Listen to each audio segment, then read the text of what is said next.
세계 민담 이야기 필리핀 편. 대한민국 왼쪽에 중국이 있고 중국에서 아래쪽으로 내려가면 베트남과 섬이 많은 필리핀이 나옵니다. 원숭이 가죽을 쓴 호안. 어떤 곳에 나이가 들도록 자식이 없는 부부가 살았습니다. 아버지는 자기 재산을 이어받을 자식이 하루속히 태어나기를 바랐습니다. 그래서 매일 교회에 가서 자식을 주십사 하고 하느님께 기도드렸지만 은총을 받지 못했습니다. 실망한 나머지 어느 날, 하느님, 원숭이 같은 자식이라도 좋으니 아들 하나만 주십시오 라고 외쳤습니다. 그러자 며칠 뒤 아내가 원숭이 아기를 낳았습니다. 아버지는 후회를 한 끝에 아들을 죽이려고 했으나 천성이 착한 사람인지라 차마 그럴 수가 없었습니다. 잘 생각지도 않고 그런 말을 짓거린 내가 잘못이지 하고 혼자 중얼거렸습니다. 부부는 이 원숭이를 죽이지 않고 대신 손님들이 찾아오면 감춰두기로 했습니다.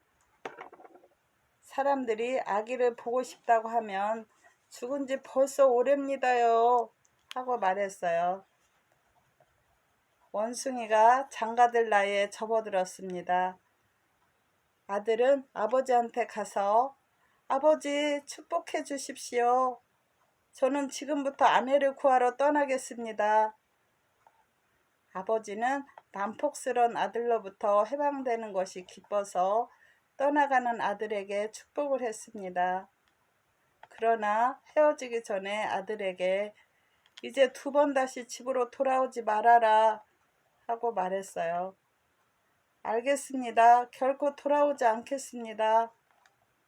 원숭이는 이렇게 말하고 아버지 집을 나와 자기의 운명을 시험하기 위해 출발했습니다. 어느 날 밤 원숭이는 바다 한가운데 있는 성 안에 이루 말할 수 없이 아름다운 공주가 살고 있는 꿈을 꾸었습니다. 공주는 아무도 모르게 그 성에서 살고 있는 것이었어요. 원숭이는 태어나기 이틀 전에 호안이라는 이름으로 세례를 받았는데 그는 이 꿈을 꾸자 곧 왕이 살고 있는 성으로 달려가서 나 호안은 임금님에게 공주가 있다는 것을 알고 있습니다 라고 적은 종이를 벽에 붙여 놓았습니다. 자기 비밀이 알려진 왕은 노발대발 즉시 호안이라는 자를 체포하도록 군대를 파견했습니다. 호안은 곧 잡혀 성으로 끌려왔어요. 내게 딸이 있다는 걸 어떻게 알고 있느냐? 만약 딸을 여기에 데리고 온다면 너에게 내 딸을 주겠다. 그러나 실패하면 너의 목을 자르겠다. 왕이 말했습니다. 임금님, 저는 기어코 공주를 찾아내어 여기에 데리고 오겠습니다. 3일 이내에 약속을 지키지 못한다면 기꺼이 저의 목을 내놓겠습니다. 호안은 이렇게 대답하고 성을 나와 무거운 마음으로 공주를 찾으러 나섰습니다. 호안은 길을 걷다가 새가 소리를 지르는 것을 들었습니다. 호안이 쳐다보니 한 작은 새가 나뭇가지 사이에 끼어 날지 못하고 울고 있었습니다. 그 새는 호안에게 원숭이님, 나를 구해주시면 내 갖고 있는 것을 무엇이든지 다 드리겠습니다 하고 말했어요. 아니야, 나는 지금 너무 배가 고파 너를 잡아먹어야겠다 하고 호안이 말했습니다. 그렇게 말씀하시지 말고 나를 좀 도와주어요. 그러면 뭐든지 드리겠다니까요. 그럼 한 가지 조건을 붙이고 도와주겠다. 바다 한가운데 살고 있는 공주의 반지를 가져오너라. 그건 쉬운 일이에요. 그래서 원숭이는 나무에 올라가 새를 풀어주었습니다. 작은 새는 순식간에 바다 한가운데 있는 섬으로 날아가서 때마침 정원에 나와 있는 공주를 재수 좋게 만났습니다. 공주는 이 새 울음소리에 매혹되어 아, 작은 새야, 나와 함께 살겠다고 약속하면 너의 소원을 뭐든지 들어주겠다 하고 말했어요. 그럼 반지를 주세요. 그렇게 하면 평생토록 공주님과 같이 살 테니까요. 그래서 공주가 반지를 높이 던져주자 새는 그것을 물고 어디론지 날아가 버렸습니다. 새가 약속대로 반지를 원숭이에게 건네주자 원숭이는 아주 기뻐하며 세 사람의 마법사에게 달려갔습니다. 그리고 이제야 겨우 찾았군. 하루 종일 내 놈들을 찾아다녔어. 이놈들, 너희들이 죄 없는 사람을 못 살게 구니까 하느님이 벌을 주라고 나를 보내셨다. 자, 잡아먹겠다 하고 말했습니다. 마법사라는 자들은 저희들이 세상에서 제일 못생긴 주제에 볼품 사나운 사람을 만나면 공포에 떠는 습성이 있었습니다. 그래서 원숭이를 보자 무서워 부들부들 떨면서 목숨만 살려주십시오. 무슨 말씀이든 들어주겠습니다. 하고 바싹 움츠렸습니다. 그렇다면 잘 들어라. 여기 바닷가로부터 공주가 살고 있는 섬까지 다리를 놓아라. 그러면 목숨을 살려줄 테다. 네, 그런 일이라면 금방 해드리죠. 마법사들은 이렇게 대답하고 나뭇잎을 모아 등에 지고 바닷물 속에 뛰어들어갔습니다. 그러자 그 자리에서 다리가 놓아졌어요. 원숭이는 다리를 건너 성으로 가서 공주를 만났습니다. 공주는 이 괴상한 모양의 원숭이를 보자 기겁을 했어요. 더구나 원숭이가 그녀의 반지를 내보이며 결혼하자고 나오는 바람에 그만 기절하다시피 되었습니다. 이렇게 되는 것도 하느님의 뜻입니다.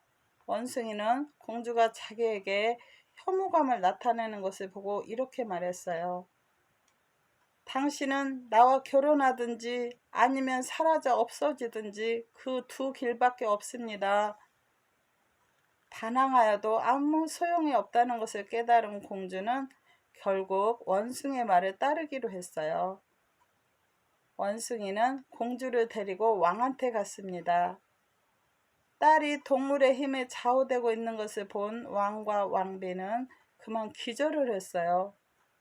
그러나 제정신이 들자 왕이 호통을 쳤습니다. 어서 빨리 나가버려. 수치스러움을 모르는 아이 같으니라고. 너는 도대체 누구냐? 너는 성에 있던 내 딸이 아니다. 너의 몸에는 악마의 피가 흐르고 있어. 너가 내쉬는 숨으로 우린 질식할 것만 같다. 어서 빨리 나가거라. 공주는 자기가 원숭이의 아내가 되는 것은 하느님의 뜻이라고 하면서 아버지의 허락을 간청했습니다. 저는 아마 이 원숭이의 저주를 받고 있는 것 같아요. 반항할 힘이 전혀 없어요. 그러나 아무리 설명하고 애원해도 왕은 불효자식이 된 딸의 말에 전혀 귀를 기울여 주지 않았어요. 이것을 본 원숭이와 공주는 성을 떠나 어딘가 자기들을 따뜻하게 맞아줄 곳을 찾기로 했습니다. 원숭이는 공주를 가까운 산으로 데리고 가서 거기서 살기로 했어요. 어느 날 원숭이는 공주가 파랗게 질린 얼굴로 슬픔에 잠겨 있는 것을 보고 왜 그처럼 슬퍼하고 있어? 하고 물었습니다. 아무것도 아니에요. 남편이 원숭이라 생각하니 왠지 괴롭군요. 게다가 옛날 행복했던 생활이 그리워져요. 나는 원숭이가 아니야. 어엿한 인간의 아들이야. 신부에게서 세례도 받았고 이름은 호안이야. 그러나 공주가 그 말을 통 믿어주지 않자 원숭이는 가까운 오두막으로 가서 원숭이 가죽을 벗어버렸습니다. 그러자 호아는 금세 왕자의 모습이 되었어요. 20살 남짓의 멋진 왕자가 자기 앞에 앉아있는 것을 보자 공주는 깜짝 놀라 눈이 휘둥그레졌습니다. 더 이상 숨길 수가 없군. 내가 바로 당신의 남편 호안이요. 호안은 이렇게 자신을 밝혔습니다. 아니에요. 그런 말은 믿을 수 없어요. 나를 속일 생각은 아예 하지 말아요. 내 남편은 원숭이입니다. 여러 가지 흠도 있지만 그래도 저는 그분을 사랑합니다. 남편에게 발각되기 전에 어서 나가주세요. 우리를 보면 반드시 질투가 나서 우리 둘 다 죽여버릴 거예요. 그렇지 않아. 내가 당신의 남편이야. 호안이라고. 지금까지 원숭이로 변신했을 뿐이야. 그러나 아무리 설명해도 공주는 곧이 듣지 않았습니다. 그리고 마침내 이렇게 말했어요. 당신이 정말 제 남편이라면 증거를 보여주세요. 그래서 호안은 공주를 데리고 원숭이의 가죽을 벗어둔 곳으로 갔습니다. 공주는 겨우 납득한 듯 그럼 우리들의 결혼은 하나님의 지시에 의한 것이 분명하군요. 하고 혼잣말을 했습니다. 호안과 공주는 궁성으로 되돌아가 모든 것을 숨김없이 이야기하기로 했습니다. 왕과 왕비는 두 사람을 보더니 몹시 놀랐습니다. 호안은 다시 의심을 사지 않으려고 얼른 지금까지 있었던 사정을 죄다 이야기했습니다. 이렇게 하여 왕과 왕비는 이제까지 미워했던 호안과 공주와 화해를 했습니다. 왕이 세상을 떠난 후 호안은 그 들을 이어 행복하고 평안스럽게 살았습니다.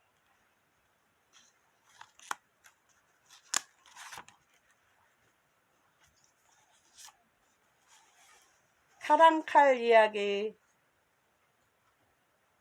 옛날 어떤 곳에 부부가 살고 있었습니다.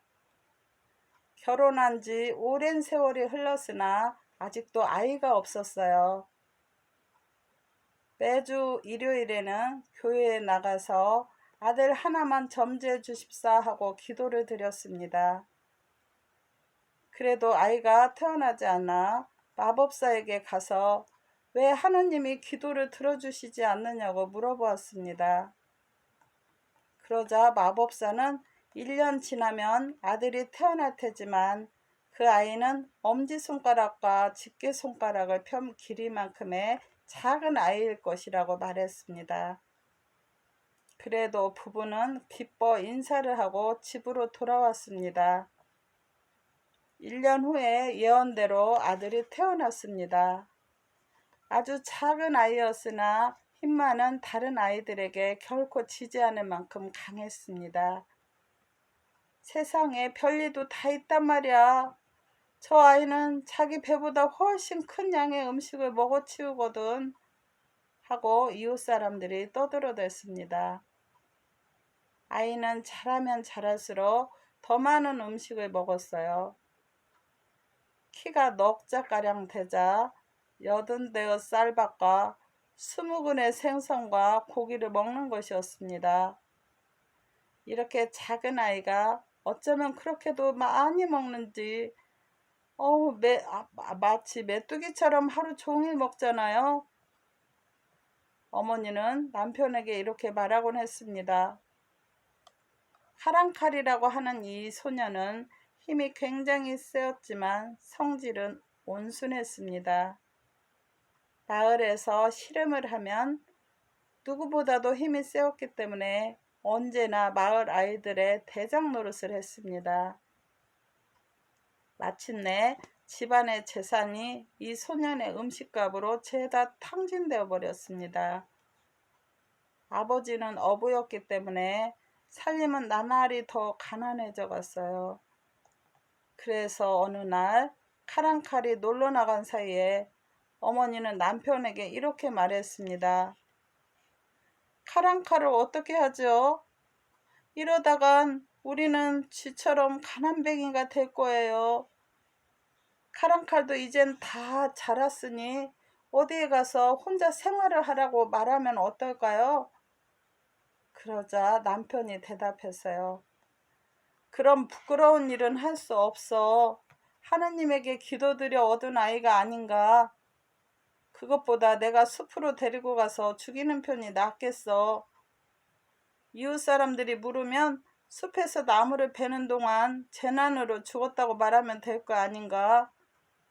이튿날 아침 아버지는 칼 한 칼을 데리고 숲으로 가서 함께 큰 나무를 베기 시작했습니다. 그리고 나무가 흔들리기 시작하자 칼 한 칼더러 쓰러지려는 나무 옆에 서 있으라고 말했어요. 드디어 나무가 쓰러져 칼 한 칼은 완전히 나무 밑에 깔렸습니다. 아버지는 이것으로 칼 한 칼이 죽었다고 믿고 급히 집으로 돌아왔으나 아내와 이야기를 하고 있을 때 칼 한 칼이 큰 나무를 어깨에 메고 돌아왔습니다. 아버지, 왜 나를 숲속에 혼자 내버려 두고 돌아왔어요? 순진한 아들이 물었습니다. 아버지는 너무 부끄러워 말도 나오지 않았고 몸도 움직일 수가 없었습니다. 그는 잠잠코 아들의 어깨에서 큰 나무를 내리는 일을 거들어 주기만 했습니다. 어머니도 아들이 수상하게 생각하고 있지는 않나 하고 역시 입에서 말이 나오지 않았어요. 그러나 곧 남편과 함께 다음 계획을 짜기 시작했습니다. 다음 날 아버지는 칼 한 칼에게 낚시하러 가자고 깨웠습니다. 그들은 배를 타고 먼 바다에 나가서 그물을 쳐 놓았습니다. 칼 한 칼, 한번 물속에 들어가서 그물이 제대로 쳐졌나 보고 오너라. 아버지가 말하자 아들은 시키는 대로 했습니다. 물속에 들어간 지 1분도 채 지나지 않았는데 바닷물이 빨갛게 물들었어요. 아버지는 아들이 큰 물고기에게 잡아먹혔다 생각하고 혼자 바닷가로 돌아왔습니다. 그리고 집에 들어서자 아내가 칼 한 칼이 죽었느냐고 묻기에 그렇다고 대답한 후 두 사람은 식사를 시작했습니다. 그런데 칼 한 칼이 악어를 짊어지고 집에 돌아왔습니다. 칼 한 칼은 이번에도 이렇게 무거운 것을 왜 혼자 짊어지게 하고 먼저 돌아왔느냐고 아버지에게 물었어요. 큰 물고기에게 잡힌 줄로 생각하고 그랬단다. 아버지는 대답했습니다. 칼 한 칼은 너무 헤엄쳐서 지쳤기 때문에 쌀밥을 80대 지어달라고 말할 뿐이었어요. 부부는 맥이 탁 풀렸습니다. 어떻게 하면 칼 한 칼에게서 벗어날 수 있을지 아무런 방법도 머리에 떠오르지 않았습니다. 마침내 어머니는 이렇게 말했어요. 칼 한 칼, 너는 어디든지 가서 혼자 살아라. 우리는 너 때문에 이처럼 가난하게 되었단다. 어머니, 저는 정말 아무데도 가고 싶지 않지만 어머니가 저를 자식으로 생각하고 싶지 않으시다면 할 수 없지요. 이제 더 이상 여기에 있을 이유가 없습니다. 칼 한 칼은 눈물을 훔치고 이어 말했습니다. 나는 이렇게도 어머니가 좋은데 어머니는 나를 미워하고 있어요. 난 도대체 어떻게 하면 좋을까요? 그렇지만 나는 자식으로서 부모님의 말씀을 따르겠습니다. 이제 떠나기 전에 만일의 경우를 위해서 칼 한 자루만 주세요. 부모는 칼을 주기로 약속하고 이틀에 걸쳐 5피트나 되는 칼을 만들었습니다. 칼 한 칼은 그것을 받고 부모 손에 입을 맞춘 다음 혼자 쓸쓸히 떠났습니다. 막상 마을을 떠나오니 이제부터 어디로 가면 좋을지 몰랐어요. 돛대 없는 배와 같은 신사가 되었습니다. 걷고 걸어 숲이 있는 곳까지 이르렀을 때 파라산이라는 마을에서 가장 힘센 사람을 만났습니다. 카랑칼이 어디 가느냐고 묻자 파라산은 어디로 가는 게 좋을지 망설이고 있는 중이야. 부모님이 아무것도 남기지 않고 죽었으니까 하고 대답했습니다. 그래서 카랑칼이 나를 따라오겠니? 하고 물으니 파라산은 응 하고 대답했습니다. 자, 그럼 떠나기 전에 씨름을 한번 해보자. 지는 사람이 칼을 메고 가기야 하고 카랑칼이 말을 꺼내어 두 사람은 씨름을 했는데 파라산이 져서 그가 칼을 쥐고 가게 되었습니다. 얼마쯤 걸어가는데 코드브라를 만났습니다. 카랑칼이 코드브라에게 도전하니까 그는 씩 웃으며 가만히 있거라 하고 말한 다음 옆에 있는 큰 나무를 잡아 뽑더니 비틀어서 눈에 보이지 않는 곳까지 던졌습니다. 응, 좋아. 나를 비틀 수 있겠는지 한번 해보아라. 카랑칼이 말했어요. 그리하여 두 사람은 씨름을 시작했는데 땅이 울리고 나무가 쓰러지고 큰 바위가 와르르 굴러 떨어졌으며 마침내 코드브라가 지고 말았습니다. 자, 이 칼을 메고 가게 하고 카랑칼이 말하니 세 사람은 또다시 여행길을 계속했습니다. 산 위에 오르자 덩치 큰 사나이를 만났습니다. 그는 마카부알이라고 했습니다. 카랑칼이 또 도전을 했어요. 마카부알은 언덕을 옆으로 밀어젖히며 큰 소리로 웃었습니다. 그리고 언덕이 옆으로 쓰러지자 자, 이 언덕을 봐라. 좀 밀었을 뿐인데도 이렇다 하고 말했습니다. 나는 언덕이 아니지만 쓰러지지 않게 균형을 잡을 수는 있다. 카랑칼은 이렇게 말하고 씨름을 시작하자마자 이겼습니다. 네 사람은 함께 걸어갔으나 어디로 가면 좋을지 알 수 없었어요. 밀림 속에서 점점 배도 고파졌습니다. 그래서 통솔자가 된 카랑칼이 일행 중에 한 사람더러 나무에 올라가서 어디에 인가가 눈에 띄지 않나 잘 살펴보라고 말했습니다. 나무에 올라간 파라산이 숲속 저편에 집 한 채가 있는 것을 발견해 모두들 그 집으로 먹을 것을 얻으러 갔어요. 그것은 큰 집이었으나 창이 모두 닫혀 있고 안에는 아무도 없는 듯 했습니다.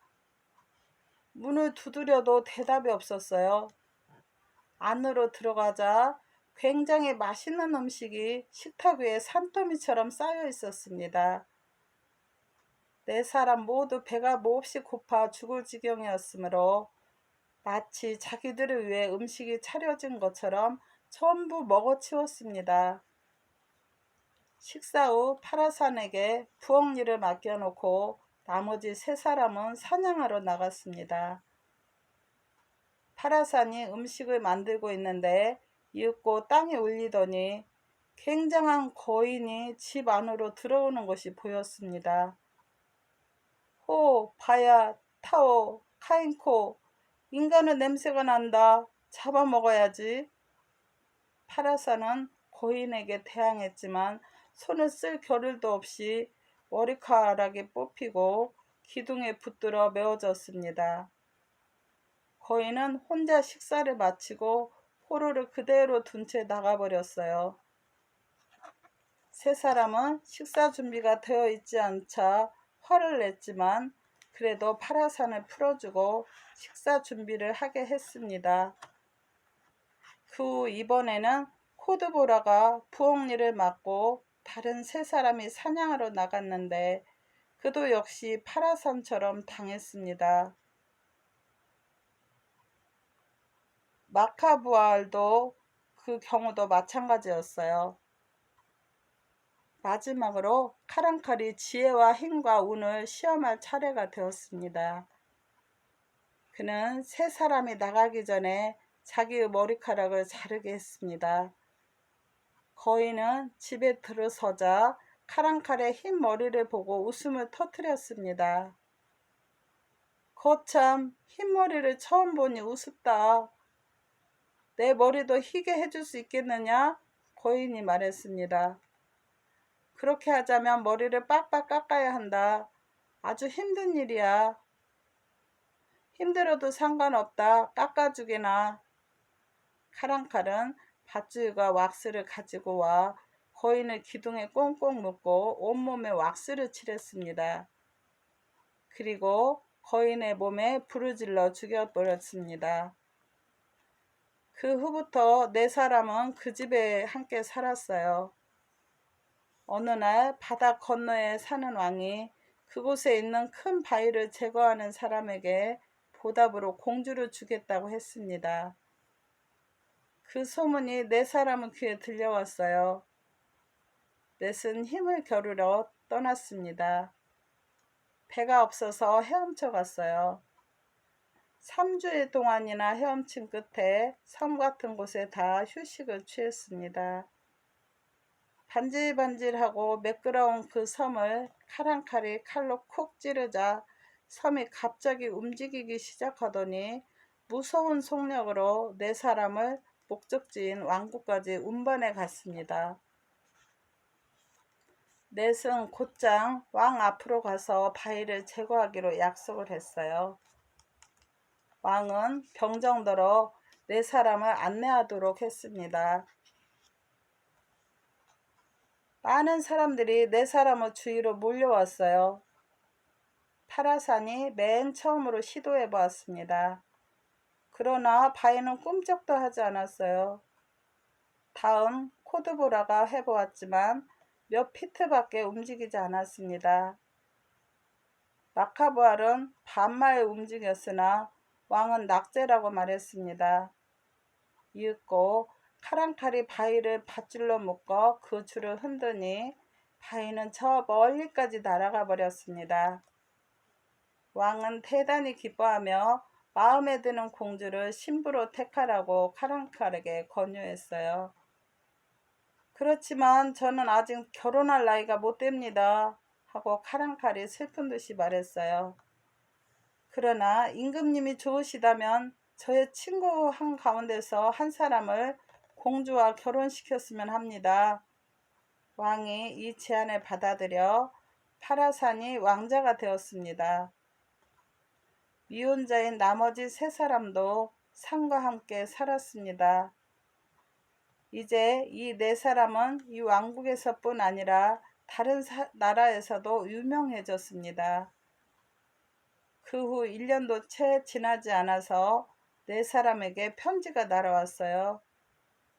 그 편지에는 다음과 같은 사연이 적혀 있었습니다. 소문에 의하면 당신들은 초인간적인 힘의 소유자라던데 지금 나는 그러한 힘이 필요합니다. 왜냐하면 일주일 전에 엄청나게 큰 물고기가 우리 왕국의 바닷가에 올라와 지독한 왕치를 풍기고 있기 때문이에요. 나의 신하들이 이 물고기를 어떻게든 바닷속으로 밀어넣으려 했으나 도저히 당해낼 수가 없었습니다. 만약 당신들 중 한 사람이 이 물고기를 처치해 준다면 나의 가장 아름다운 딸을 아내로 주겠습니다. 와란타카트 왕으로부터. 카랑칼은 이 편지를 읽자 저는 섬에 있던 물고기의 일이 생각이 났어요. 세 사람은 파라산과 작별을 나누고 그다지 멀지 않은 그 왕국을 향해 길을 떠났습니다. 어느 마을을 지나가도 사람들이 나와서 장사들 만세하며 완성을 터뜨렸습니다. 왕은 만찬회를 베풀었으며 마을에선 집집마다 대문에 깃발을 걸고 세 사람을 환영했습니다. 만찬회가 끝난 뒤 세 사람은 왕과 대신 기사, 공작, 그리고 일반 서민들과 함께 큰 물고기가 있는 곳으로 갔어요. 여기서도 성공한 사람은 카랑칼 뿐이었습니다. 그러나 그는 결혼을 거절했기 때문에 장사 아내가 되기를 바라던 공주는 코드브라와 결혼하게 되었습니다. 이 장사들의 이름이 온 세상에 알려지자 모든 나라에서 축하의 편지를 보내왔고 또한 결혼 신청서가 밀어닥쳤습니다. 어느 날 카랑칼과 마카브할도 그 이야기를 하고 있다가 또 여행을 떠나자고 서로 의견을 나누었습니다. 그래서 곧 떠날 채비를 하고 있는데 또 어떤 왕국에서 카랑칼에게 편지를 보내왔어요. 내용은 공원에 큰 돌이 떨어졌다는 것이었습니다. 이 바위는 너무 커서 하늘로부터 떨어진 것이라고 생각될 정도입니다. 이 바위를 없애주신다면 나의 막내딸을 드리겠습니다. 두 사람은 그 자리에서 출발을 했어요. 여러 날 동안 바다와 육지를 여행하여 마침내 목적지에 도착을 했습니다. 가서 자세히 살펴보니 전에 움직였던 것과 똑같은 바위였습니다. 마카부알은 처음부터 손을 들었으며 결국 카랑칼이 또다시 보기 좋게 바위를 제거했습니다. 카랑칼은 이번에도 결혼을 거절했어요. 저는 아직 어리니까요. 저 대신 저의 친구와 결혼시켜 주십시오. 하고 카랑칼이 말하며 마카부알을 장가들게 했습니다. 카랑칼은 장가를 가지 않겠다고 말하며 독신으로 있겠다고 버텼습니다. 그리하여 새 왕자들은 자기들보다 손 아래인 카랑칼을 오히려 아버지처럼 생각했어요. 카랑칼은 왕자가 된 친구들 집을 돌아다니면서 1년씩 머물렀습니다. 그 후 얼마 지나서 파라산의 장인인 부왕이 세상을 떠나 그가 왕이 되고 코드보라도 마찬가지로 왕이 되었습니다. 그리하여 카랑칼은 새 왕의 은인이 된 셈입니다. 어느 날 카랑칼은 비정한 부모한테 돌아가서 함께 살려고 새 왕에게 받은 많은 돈을 갖고 고향으로 떠났습니다.